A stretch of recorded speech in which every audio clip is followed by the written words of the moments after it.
আমরা যারা মুসলমান, আমাদের দৃঢ় বিশ্বাস পবিত্র ধর্ম ইসলাম মানব কল্যাণের জন্য পূর্ণাঙ্গ জীবন বিধান এবং পবিত্র কুরআনের যতগুলো রাষ্ট্র পরিচালনার আইন কানুন দেওয়া আছে, একমাত্র সেই আইন কানুন প্রয়োগ করলেই একটি দেশের সামাজিক ও অর্থনৈতিক নিরাপত্তা নিশ্চিত করা সম্ভব।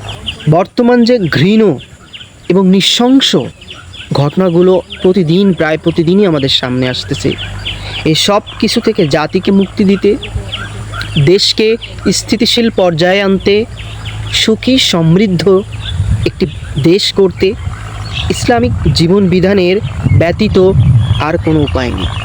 আসুন আমরা আমাদের জীবনে ইসলামিক জীবন বিধান প্রয়োগ করি, আমরা আমাদের জীবনে ইসলামিক অনুশাসন প্রয়োগ করি।